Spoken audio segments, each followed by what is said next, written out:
Məni qarşıda əsl adrenalin sınağı gözləyir.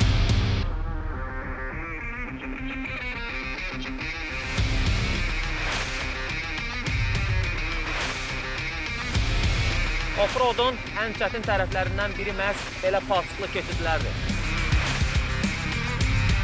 İndi isə marşrutun ən maraqlı hissələrindən birinə çatmışıq.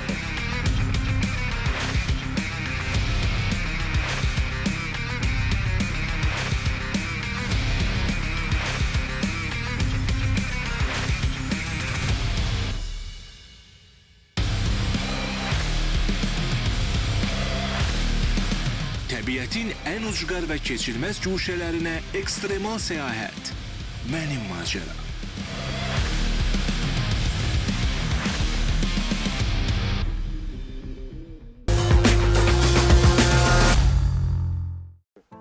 Mən Ümid Süleymanov. Mənim macəramda Azərbaycanın müxtəlif güşələrinə səyahət edərək ölkəmizin füsunkar təbiətini sizinlə bölüşürəm. Və beləliklə mənim macəram başladı.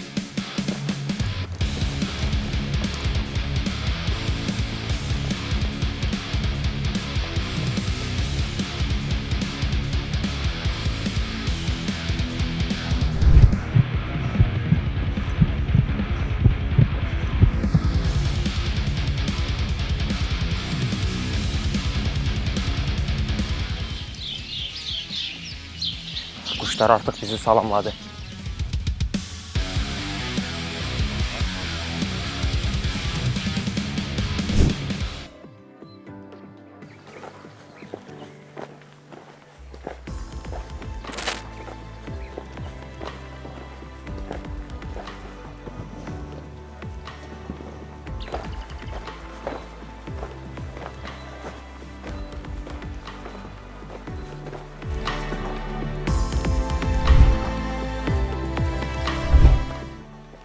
Təbiət qoynunda piyada yürüyüşlərim davam eləyir.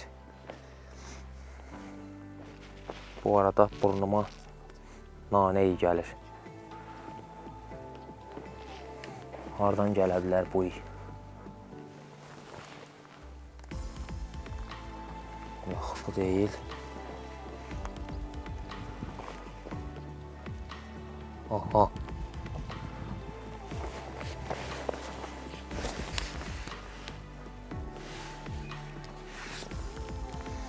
Oo, çox möhtəşəm iyi var. Əslində belə baxanda reyhana oxşayır qismən. Rəngi tünd yaşıldır. Bu daha çox meşə nanəsinə oxşayır. Yabani halda yetişən nanələr bu formada olur. Daşlıq ərazilərdə, meşəlik ərazilərdə çox vaxt bu formada yetişir. Çox güclü, iyi olur. Bunu daha da əmin olmaq üçün əzmək lazımdır. Adamın heyfi gəlir bu cürə nanəni də əzməyə. Oo. Möhtəşəm ətri var. Nanənin bir çox xeyirli tərəfləri var. Xüsusilə də çay kimi qəbul olunanda və yaxud da təzə halda istifadə ediləndə bu xeyirli tərəfləri görmək mümkündür. Məsələn, həzmi rahatlaşdırır. Soyuq dəymə əleyhinə istifadə oluna bilər. Eyni zamanda nəfəsi təravətləndirir. Və sakitləşdirici xüsusiyyətləri var. Daha çox stresli və gərgin zaman keçirmişsinizsə, nanəli çay içərək stresi azalda bilərsiniz. Və soyuq dəymə əleyhinə istifadə oluna bilər. Və bir çox xeyirli tərəfləri var və əsasən də xalq təbabətində istifadə olunur. Mən bunu bir həkim olaraq, bu işin mütəxəssisi olaraq demirəm, bunu bir həvəskar olaraq bildirirəm. Mən şəxsən özüm də bu nanəni sırf bu metodlar üçün istifadə edirəm. İndi isə bu nanədən də özümə biraz pay götürəcəm. Bundan götürməmək günah olar. Möhtəşəmdir.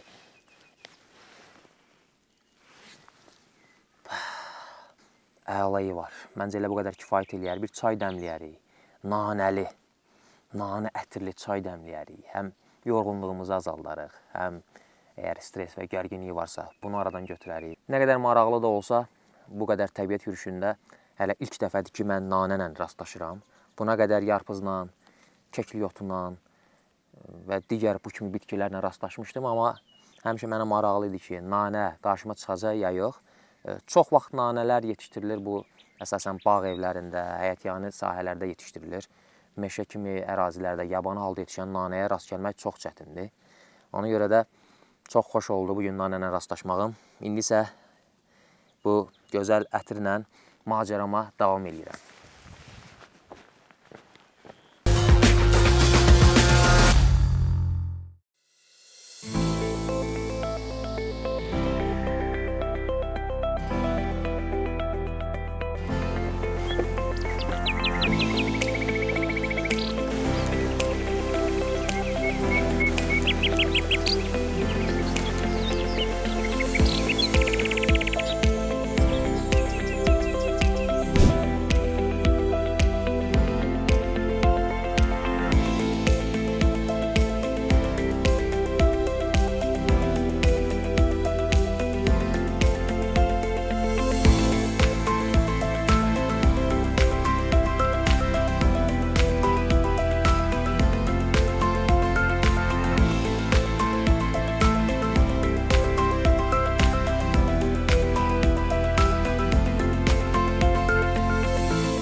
Mənim macəram layihəsinin məqsədi insanlarda ekologiyaya maraq artırmaq, sağlam həyat tərzini təşviq etmək və Azərbaycanın füsunkar təbiətinə olan sevgini gücləndirməkdir.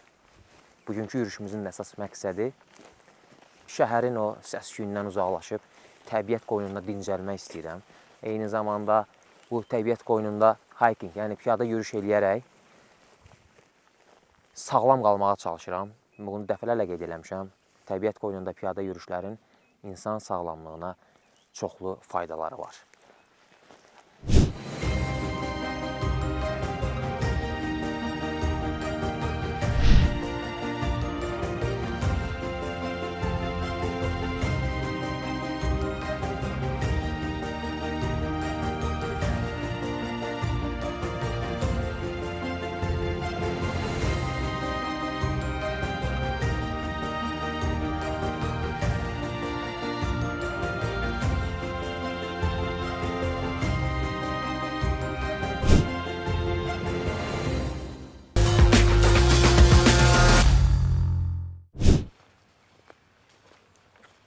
İndi isə məni qarşıda əsl adrenalin sınağı gözləyir. Bu dəfə macəram kvadrosikllə davam edəcək. Qarşıda isə bizi 6 kilometrlik çətin, palçıqlı cığırlar, çaylı ağaclar, meşələr, eyni zamanda əsl yolsuzluq şəraitində bir marşrut gözləyir məni. Bütün bu həyəcanı isə kvadrosikllə yaşamağa davam edəcəm. İndi isə vaxt uzatmadan adrenalin sınağına başlayaq.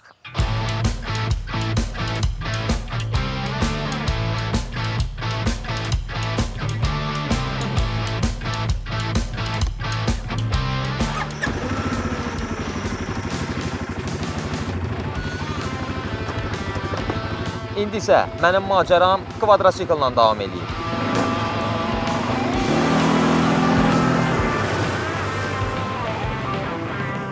İndi isə məkan olaraq macəramız Qəbələdə davam edir.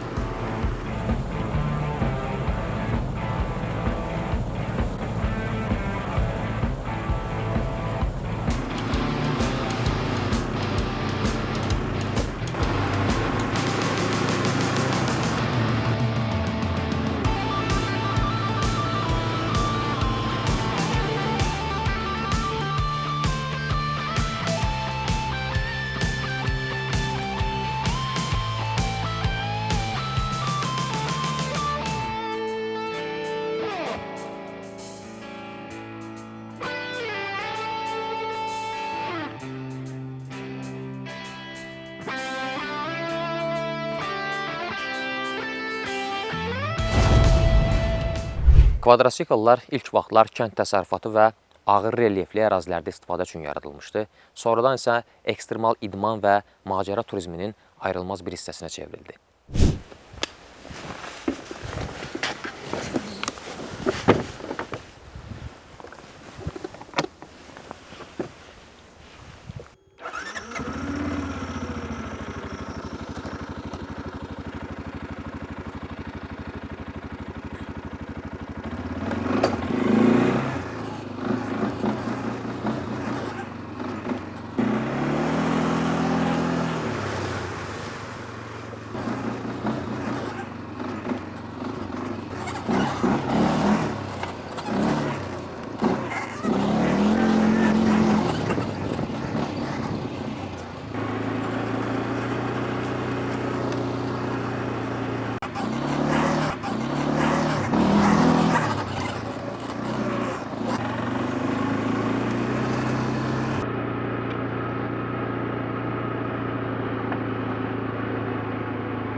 Offroadun ən çətin tərəflərindən biri məhz belə palçıqlı keçidlərdir. Burada təkərin gücü qədər sürücünün düzgün idarə etməsi də vacib rol oynayır. Ani bir səhv hərəkət kvadrosiklın palçığa batmasına səbəb ola bilər.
İndi isə marşrutun ən maraqlı hissələrindən birinə çatmışıq. Çayçı yollar həm texnika, həm də sürücü üçün ciddi sınaq sayılır. Daşlıq, sürüşkən səth və axar su idarə etməni daha da çətinləşdirir.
Çəkilişdə yaradılan dəstəyə görə Adrenalin Qəbələnin rəhbərliyinə təşəkkürümüzü bildiririk.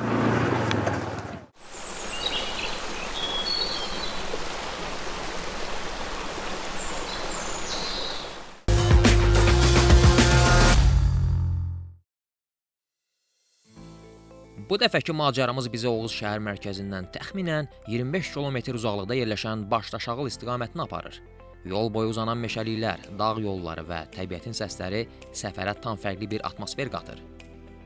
Oğuz rayonu Azərbaycanın əsrarəngiz və təbiəti ilə seçilən bölgələrindən biridir. Böyük Qafqaz dağlarının ətəyində yerləşən bu rayon sıx meşələri, saf bulaqları, dağ havası və yaşıl mənzərələri ilə insanı ilk baxışdan valeh edir. Macəramız isə Başdaşağıl şəlaləsinə doğru təbiət yürüyüşü ilə davam edir. Meşələrin dərinliyində yerləşən bu şəlalə gür axını, buz kimi havası və ətrafındakı sakitliyi ilə bölgənin ən göz oxşayan təbiət möcüzələrindən biridir. Şəlaləyə aparan cığırlar isə adrenalin, yürüyüş və təbiət həvəskarları üçün əsl macəra hissi yaşadır.